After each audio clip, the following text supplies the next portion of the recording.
Olá amigos investidores, estamos de volta para mais um vídeo e no vídeo de hoje a gente vai analisar o Fiagro CPTR11. Por que vamos analisar ele? Exatamente porque ele ficou em segundo lugar da enquete que eu lancei semana passada, que ficou o SNEG 11 em primeiro lugar, e eu vou colocar aqui em cima no topo do lado direito um cardzinho com um vídeo sobre SNEG. Se você quiser ver, tá fazendo muito sucesso no canal, chegue junto para ver também. Lembrando pessoal que a gente tá com muito vídeo legal aqui, ajude também a gente a bater aqui a nossa meta de 1000 inscritos. Estamos com 864 no momento. Olha aqui, Habit 11, Fundo Imobiliário, Ação da Enat, o vídeo do SNEG, o HGLG, Fundo Imobiliário, RZAG, tem gente que chama de RZAG, Fiagro também, TRPL4 da Transmissão Paulista. Então tem muito conteúdo de qualidade aqui. Se você gosta desse tipo de conteúdo, não deixe de se inscrever no canal, deixar o seu like e ativar o sininho. Vamos lá então. Eu vou trazer alguns números aqui, pessoal, do Status Invest, porque eu acho que tem algumas falhas ali no site fiagro.com.br, que é o que eu normalmente uso para fazer análise de Fiagros, aquela análise inicial antes do relatório, e lá tem algumas falhas, algumas coisas atualizadas. Então por isso a gente vai fazer uma análise inicial começando aqui pelo site do Status Invest. A gente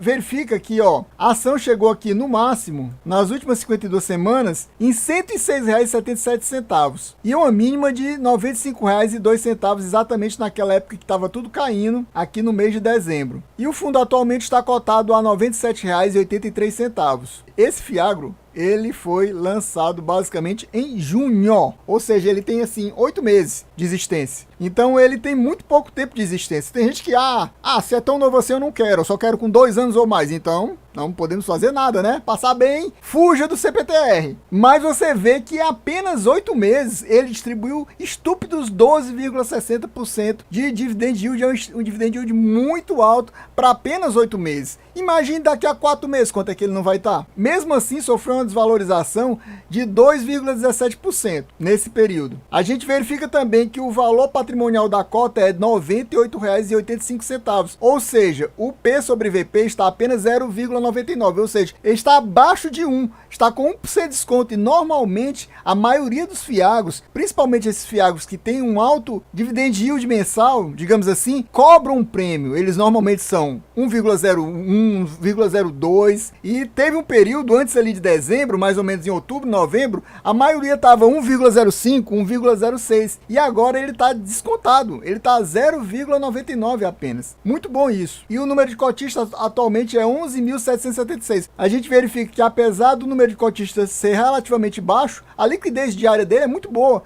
É em torno de R$ 1,5 milhão de reais. Então é um fundo que tem uma boa liquidez, ou seja, é fácil você comprar, é fácil você vender. E nesses últimos meses, o rendimento mensal médio dele é de R$ 1,54, muito top, meus amigos. E você vê que o rendimento que ele distribuiu em janeiro foi de R$ 1,45, muito bom, o que deu um dividend yield mensal de 1,47%. E ele repetiu a mesma distribuição de rendimento agora em fevereiro, R$ 1,45 de novo, o que deu um dividend yield do mês de 1,48%, o que é muito top, pessoal. 1,47 no mês, 1,48 no mês, e a gente vai ver daqui a pouquinho como foram os demais meses. E aqui a gente verifica todos os meses que ele distribuiu. Ele começou a distribuir em julho. Vocês viram que o lançamento dele foi em junho, mas ele começou a distribuir dividendos em julho apenas. Então a gente vê que foi 1,75 em julho, 1,75 em agosto, 1,75 em setembro, aí depois teve uma queda, 1,40 em outubro, 1,40 em novembro, 1,40 em dezembro, 1,37 aliás, em dezembro, e 1,45 em janeiro e 1,45 em fevereiro. Dois rendimentos muito top, tanto em janeiro como em fevereiro. Passando aqui para o site fiagro.com.br, é interessante porque aqui ele mostra a combinação do dividend yield mensal com o rendimento mensal. Então aqui nós verificamos que o fundo rendeu 1,75, que a gente já tinha visto, no mês de julho, foi distribuído R$ 1,75, e o dividend yield foi 1,73%, altíssimo. Eu acho que nenhum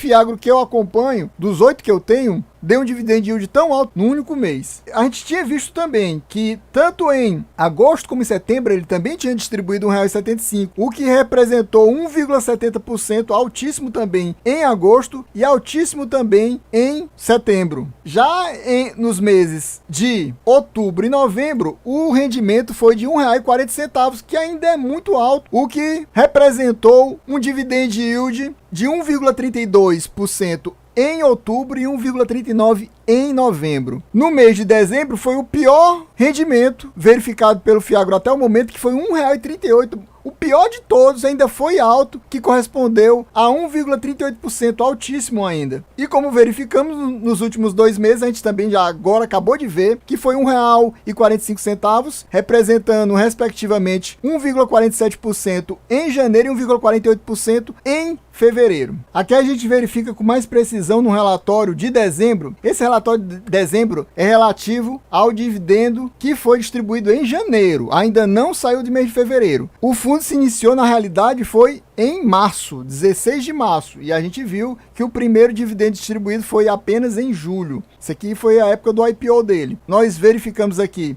que o gestor é a Capitânia Investimentos. A taxa de administração é bem razoável, 1% ao ano, mas também tem uma taxa de performance de 20% do que excedeu o CDI mais 1%. E o número de cotas atuais é 4.138.000. O valor de mercado, quando foi feito esse relatório, era R$ 98,50 e o valor patrimonial da cota R$ 98,72, como a gente já verificou. O patrimônio líquido é 408 milhões. E o último rendimento a gente já viu mais de uma vez que foi R$ 1,45. Isso aqui do mês de janeiro. Aqui nesse mês de janeiro, a média diária de negociação era de torno de 1 milhão, a gente já viu que atualmente é maior. E na época o número de cotistas era 10.800, agora a gente já viu que já ultrapassou 11 mil. Eu sempre acho bom a gente mostrar essa introdução. O Capitânia Agro Strategies, o CPTR11, é um fundo de investimento nas cadeias produtivas agroindustriais, Fiagro, constituído na forma de condomínio fechado, como fundo imobiliário normal, e tem um prazo indeterminado de duração. Qual é o objetivo desse fundo? Proporcionar uma rentabilidade aos seus cotistas através tanto da valorização como a rentabilidade de suas cotas. Como é que ele faz isso? Por meio de aquisição preponderante dos ativos alvos. E quais são esses ativos alvos? CRAs, ou seja, Certificado de Recebíveis do Agronegócio, e os FDICs, Fundo de Investimento em Direitos Creditórios, além de outros fiagros. Aqui ele faz um resumo interessante da alocação de ativos do fundo no final de dezembro. Aí ele fala que o fundo tinha 30 diferentes exposições a CRAs, FDICs e outros fiagros, 24 diferentes riscos diferentes. Entre eles, top 5 de maiores exposições ficava por conta dessas 5 empresas aqui: a Wiza, a Frigol, a AgroGalaxy, a Comboio e a Rio Amambaí. Esse top 5 representa cerca de 45% da carteira. A carteira de crédito do fundo é de 25% indexada ao IPCI, mais 8,2%, ou seja, ele tem um spread de 2% em cima do NTNB. Para quem não sabe, isso aqui é o nome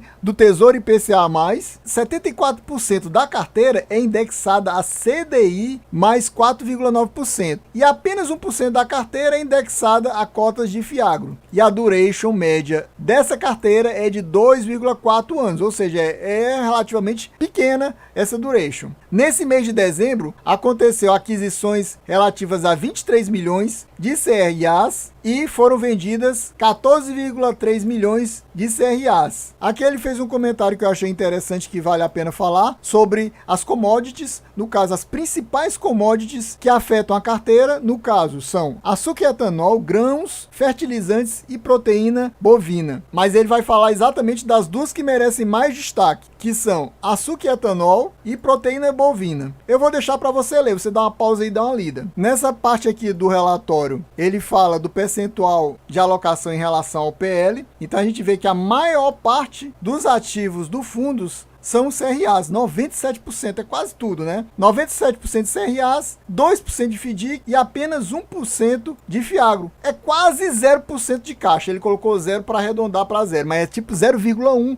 Tem outra parte do relatório que fala esse percentual mais exato. Aqui ele já fala da questão do indexador. A maioria é atrelada ao CDI, mas tem FIAGROs que são atrelados praticamente 100% ao CDI. Eu acho que o que eu vi menos atrelado ao CDI, se eu não me engano, é o SNEG da Suno, que é tipo 50% CDI e 50% PCA. Salvo engano, não tenho certeza não. Olha naquele cardzinho que eu mostrei no começo do vídeo. Esse aqui é 74% CDI e 25% IPCA, mas eu já vi fundo tipo 99% era 95% só CDI. O que é ruim quando a taxa Selic começar a cair. Afeta o CDI e deve reduzir a distribuição de dividendos. A gente verifica que 74% é atrelado ao CDI, 25% ao IPCA e 1% à renda variável. E a gente vê também que tem uma boa distribuição geográfica o fundo. Aqui tem 1, 2, 3, 4, 5, 6, 7, 8, 9, 10, 11, 12 estados do Brasil que tem algum investimento do CPTR. Pessoal, só lembrando que aqui a gente não faz recomendação nem de compra, nem de venda, nem o FIAGRO. Você vê esses números que eu tô passando, analisa melhor, se quiser, abre também um relatório dele para ler melhor. E aí sim, você compra ou não compra, decide se é bom para você, se faz parte da sua estratégia, se é interessante você comprar. Só relembrando esse detalhe.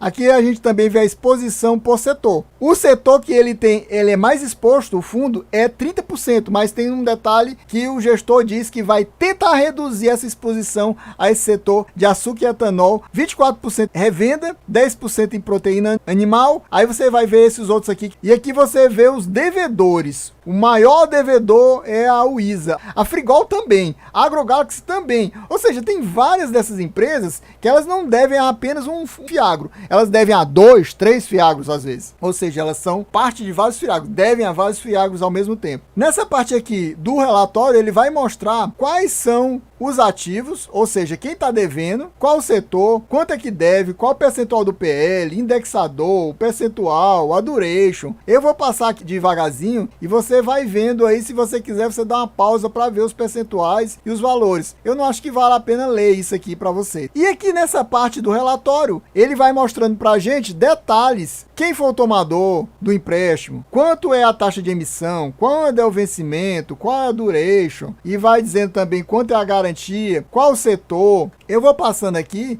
não são tantas páginas, então eu vou passando. Se você quiser, você vai dando uma lidinha aí, dá uma pausa e vai lendo. E pessoal, lembrando, quem está gostando do vídeo, não esqueça, se gostou do vídeo, deixa aquele likezão. Se não for inscrito, se inscreve no canal e também ative o sininho para receber as notificações dos nossos próximos vídeos. Não esqueça disso aí não, viu? Chegue junto para ajudar o canal a crescer.